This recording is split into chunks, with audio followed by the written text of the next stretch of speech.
Muy buen día a todos ustedes y bienvenidos a este espacio en su canal Entre el Bien y el Mal.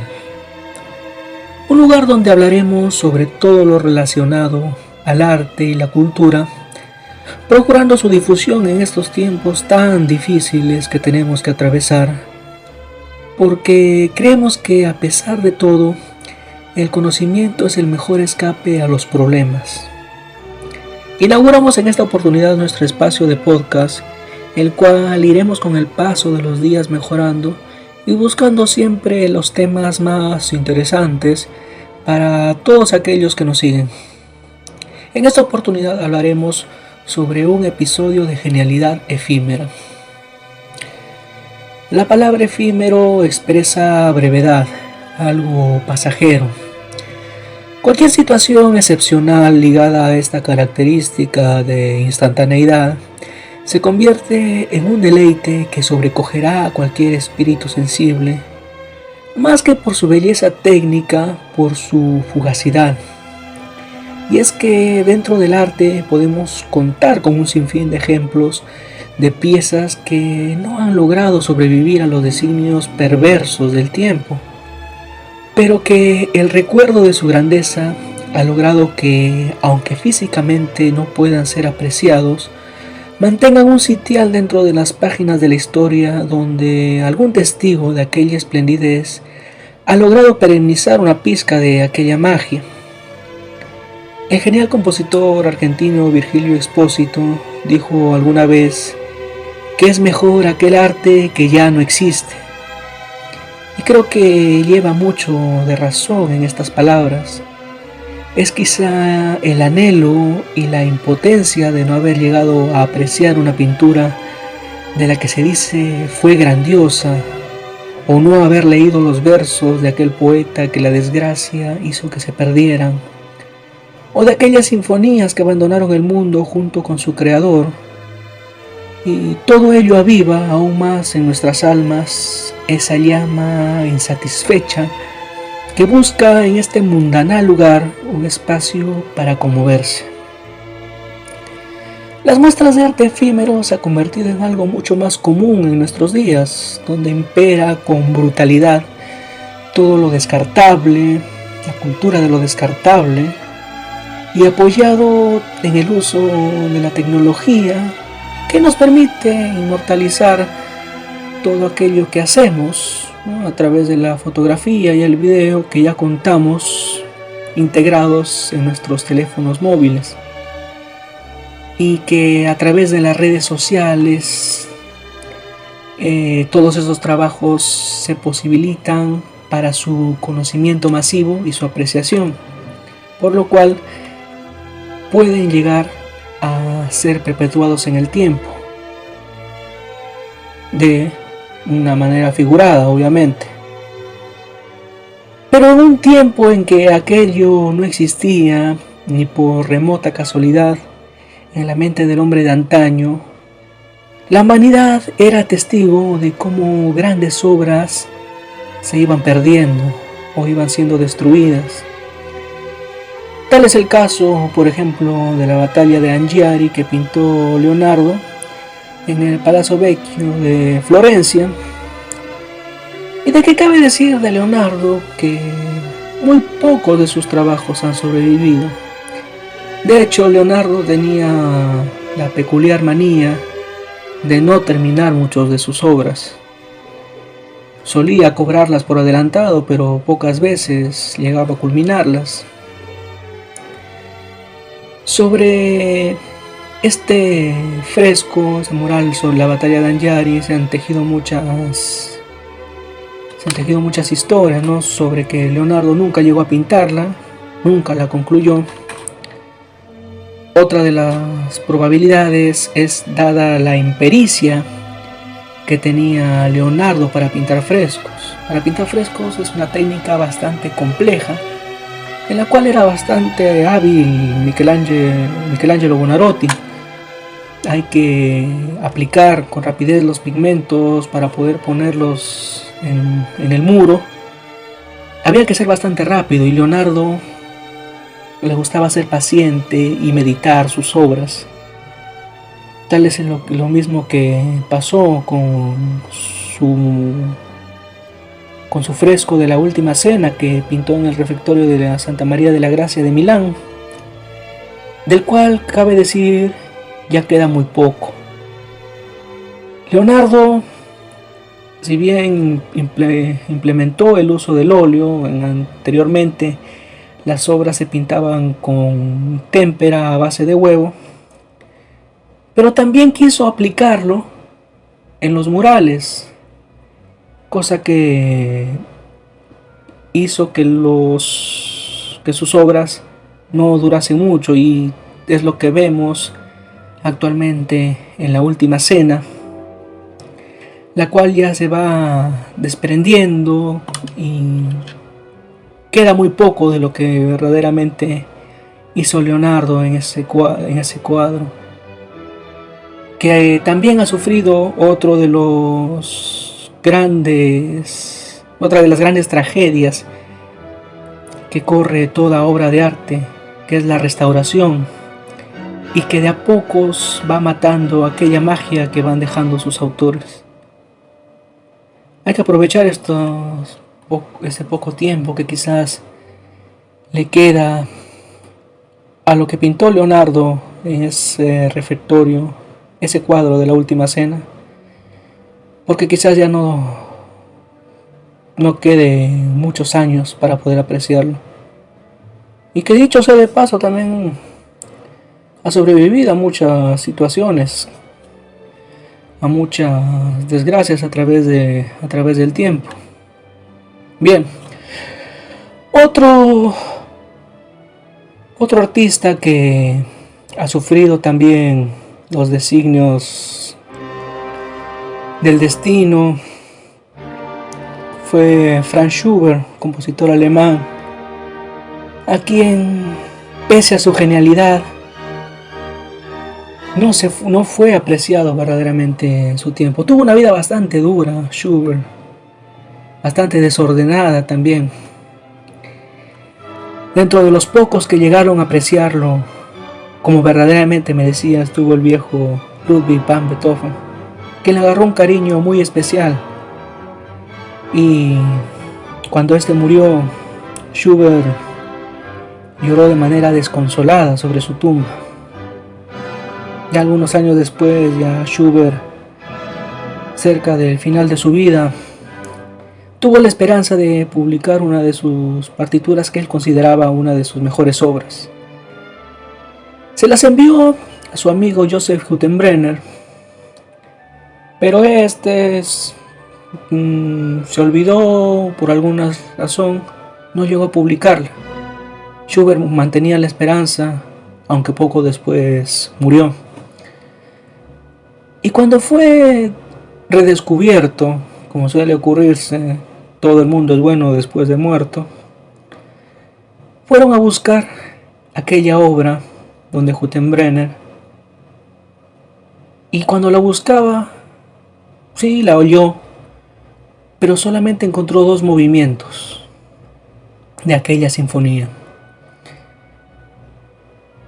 Muchos dicen que quizás Schubert la entregó inconclusa porque ya se encontraba atravesando los estragos de aquella enfermedad del sífilis y no le permitió concluir su obra.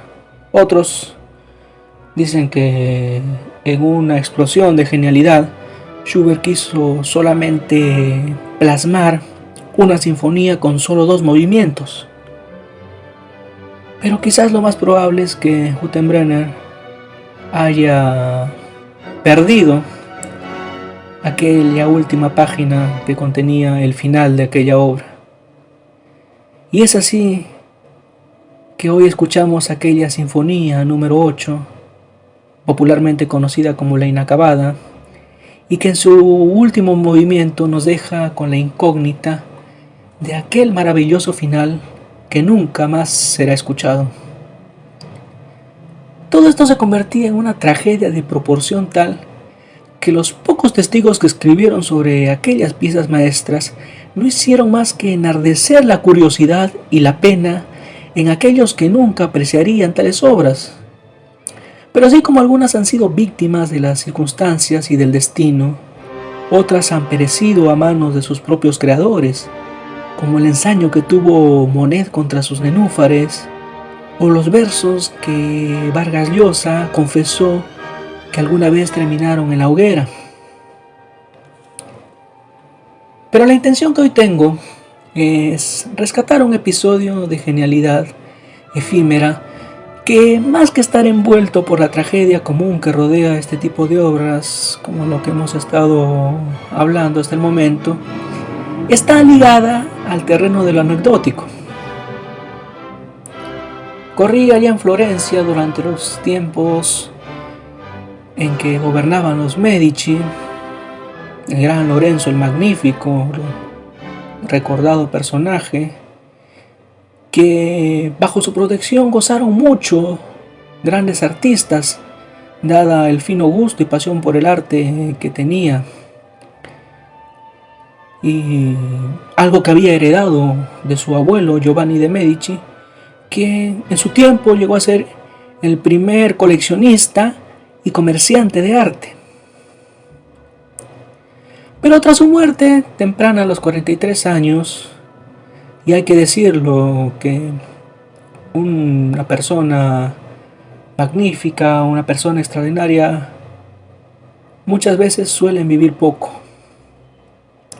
Cuando este murió, sus herederos asumieron el control de la ciudad, siendo su primogénito Piero quien decidió tomar la batuta. Pero Piero de Medici se caracterizaba por no tener el mismo gusto que su padre, y mucho menos su temple y su comportamiento, por lo que en poco tiempo llegó a convertirse en un tirano. Dentro de los artistas a quien Lorenzo el Magnífico había servido de mecenas, cabe destacar pues la figura de Leonardo da Vinci, pero sobre todo la de un jovencísimo Michelangelo Buonarroti, quien tras la muerte de su protector quedó desamparado, pero también sumido en un profundo desprecio ante un sucesor tan bellaco como había sido Piero. Ocurrió que la noche del 20 de enero de 1494, una tormenta helada sacudió Florencia, dejando gran parte de la ciudad cubierta por un espeso manto blanco. Piero, que había observado por largo rato los jardines de su palacio cubiertos totalmente por la nieve, llamó a uno de sus sirvientes para que de inmediato vaya y buscara a Michelangelo, y con el pretexto de que quería hacerle un encargo. Cuando Michelangelo se enteró de esto, sumamente extrañado, ¿no? Hace tiempo que Piero no se había encargado de él, y obviamente le guardaba un rencor enorme, pero tenía curiosidad, ¿no? Y también ansiaba volver al palacio de los Medici por los buenos tiempos que había pasado durante la vida de Lorenzo el Magnífico. Así que se aproximó y estaba presto a escuchar cuáles eran las exigencias de Piero. Cuando llegó, se encontraba aún mirando por la ventana, desdeñando la presencia del artista. Y así, en esa extraña escena, le pidió que le diera una muestra de su habilidad, y como muy buen tirano, le ordenó que le hiciera un muñeco de nieve. Pero la genialidad, la habilidad innata y el carácter indomable y bastante fuerte que tenía Michelangelo no se iba a resignar a un burdo encargo como ese, por lo que decidió aplicar toda su maestría en esta obra. Trabajó con suma delicadeza aquella congelada materia y esculpió con un detalle tan fino una estatua de Heracles, o Hércules para los latinos, el cual simbolizaba el poderío de los Medici, bueno, sobre todo un homenaje a Lorenzo el Magnífico, aunque Piero se lo tomó personal y le encantó la obra, obviamente, y a raíz de esto decidió hacerle más encargos hacer las paces con Michelangelo. Pero al poco tiempo comprendió que con un gobernante tan necio no iba a llegar muy lejos y decidió partir a Roma, en donde verdaderamente explotaría sus dotes. Y de paso, por una situación de azar, por una especie de suerte poética, se escapó de las garras de Savonarola, quien en poco tiempo después sumió a Florencia en una etapa bastante oscura. Debido a su fanatismo religioso, se desencadenó una enorme guerra civil en esta ciudad. Ya en Roma, Michelangelo escribiría una de sus historias más interesantes, sobre todo por esa relación bastante inhóspita y las rencillas que tuvo con el Papa Julio II, y que es digno quizás de contar en otra oportunidad.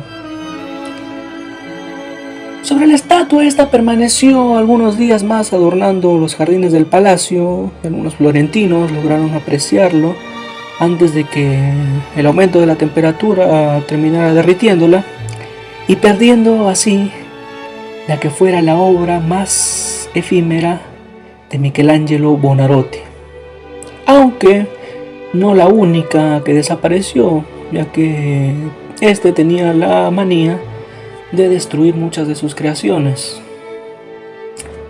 Hoy el arte efímero se manifiesta en trabajos como la jardinería, en la pirotecnia bastante colorida, con ese espectáculo que se puede ver en el cielo, con palabras, formas que se pueden formar con los fuegos artificiales, en la barbería y la peluquería, con esos cortes y estilos peculiares que suelen hacerse algunos, bastante estrafalarios diría yo, en el maquillaje, las esculturas de arena o las esculturas de hielo. Algunos también consideran a la gastronomía dentro de esto. Y son algunos ejemplos de obras para las que se necesita gran destreza. Y justamente la definición de arte significa hacer algo con habilidad, por lo cual caben dentro de esta explicación. Pero son obras cuya duración es bastante corta. Pero lo breve de este arte tampoco lo hace perecedero. Y mientras viva en las mentes de quienes pudieron apreciarlo, y mientras se sigan escribiendo y sigan cantando su grandeza, quedará indeleble su marca en el corazón de quienes las disfrutaron y en la imaginación de aquellos que por alguna casualidad del destino llegaron a saber de ellas y ayudan incondicionalmente a perpetuar su leyenda. Bien, con esto llegamos al fin de esta primera transmisión. Agradecemos a todos aquellos que nos han escuchado y esperamos seguir en adelante trayendo para ustedes este tipo de historias, haciendo realidad nuestro proyecto de convertir el arte y la cultura en parte de nuestro entretenimiento. Nos vemos en el próximo capítulo de podcast en su canal Entre el Bien y el Mal. Hasta la próxima.